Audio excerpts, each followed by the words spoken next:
Welcome to my Media Chops. Today, we're going to talk about everyone's favorite mind reader in anime. No, not Maximilian Pegasus. No, not Haruka, but Mao. Okay, so I was kidding on the favorite part, but we are still going to talk about Mao. And boy, is there a lot to go over with him. And I think the best place to start is rehearsing the same question I keep reading all over the internet when it comes to Mao. And that is, why did Mao live after the police shot him multiple times? Where Euphemia got shot only once and died. Mao was treated by average doctors, where Euphemia had an entire staff on an advanced airship called the Avalon with advanced technology. This question has gotten so heated that Mao was pretty much confirmed by fans to have ruined the story because of the controversy. But is that really the case though? Surely there must be something we can look at in the story that can answer this. And after doing some research, there is an explanation for all of this. And I'm going to share with you my findings in this video to answer this very question. So assuming that if you guys choose to watch this video, thanks by the way, then you know there will be massive spoilers. And I must confess that even though I base my explanation using both the story and real life information, it is still just an unconfirmed opinion about what happened. So keep that in mind as you watch the video.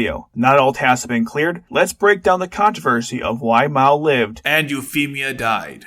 Just one moment. You... what? Even more. Obviously! See, I'm greed. I want everything you can think of. Then I propose a deal. Equivalent exchange! Huh? I'll give you... More. Awesome! Videos. If you... Please. Like. Comment. Subscribe. Sorry about that interruption. We're off! Let's hit the road! Let's start with a brief discussion of how Lelouch's Geass works. Trust me, despite appearing random at first, this is more relevant than you might realize. As you know, Lelouch's Geass forces people to obey his commands, and despite its awesome power, it does have its limits, most of which were described in Stage 5, when Lelouch talks to C2. There's one key limit that Lelouch doesn't discuss, and it's crucial in answering this question. That limit is people under Lelouch's Geass will follow the command in a way that makes sense to them. Additionally, they only obey the command if it's physically possible. A great example comes from Stage 2 with Clovis. When Lelouch ordered him to answer who killed his mother, he responded with, Schneisel and Cornelia would know. Clovis' answer was incorrect, as Cornelia's investigation went nowhere, and for Schneisel, it's safe to assume he didn't know either. But Clovis was answering the question truthfully, it was just his truth, which proves the point that people obey the command on how they understand it. Okay, that's great, but what does it have to do with Mao? Well, remember in Stage 16, Mao tells Lelouch, When you used your Geass on those cops, you should have told them to kill me, not just shoot me. You left off the finishing touch. well, without looking into it, that seems like just semantics and a cop-out answer, but in reality, it's not.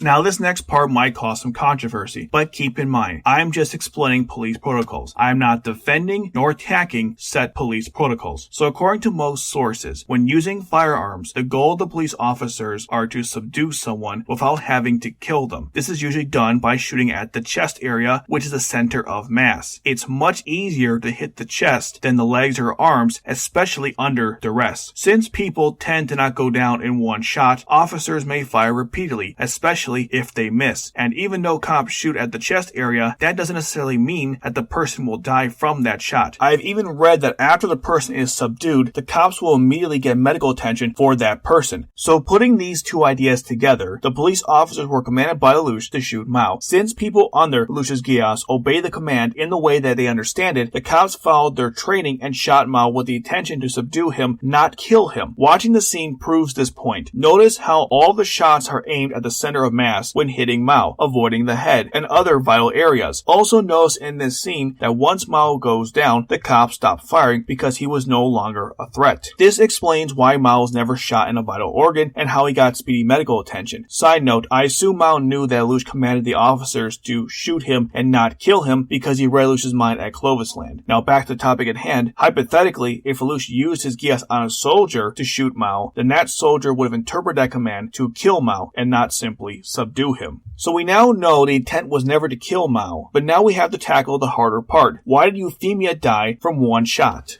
To answer this, let's first look at Mao, who walked away from this. We never see Mao shirtless, so it's not clear exactly where he was shot, but based on the bandages and from the shooting itself, Mao was shot in the arms and somewhere in the trunk of the body, also known as the torso. Mao wasn't bleeding heavily from the bullet wounds, which makes sense since the cops weren't trying to kill him. One key thing that people bring up here relates to when Mao mentions the miracle of Britannian science. I speculate that the advances in medicine only work on non-vital organs and have certain limits. As it turned out, Mao just happened to be lucky. Side note here, in real life, we have cases of people who have still lived after getting mace slugs in the body. So the very notion of Mao living after what happened to him is not too unrealistic in both our world and in Geass. Okay, so what about Euphemia? To understand what happened, let's watch the footage. If you slow it down and pause at the right moment, you can see the bullet passing right through her. If you pay close attention, the blood from the back lines up by the chest area, specifically the heart. So Lelouch shot Euphemia right through the heart, which was probably also symbolism in this scene since that's what it felt like to both of them emotionally. And unlike Mao, Lelouch shot Euphemia with the intent to kill her. From my understanding of anatomy and doing some research, there are instances where people have survived a bullet to the heart, but in those cases it wasn't a direct hit, so the heart wasn't badly damaged. In this case, it was a direct hit and caused massive bleeding, thus preventing the flow of oxygen. Keep in mind, we also don't know how much damage was done to the lungs or other organs as a result of the shot. The only thing working in Euphemia's favor was that Suzaku got her to the Avalon ASAP, but when we see Euphemia at that point, she had experienced too much blood loss and organ damage and was unconscious in Suzaku's arms. Now you understand that the key difference between the two situations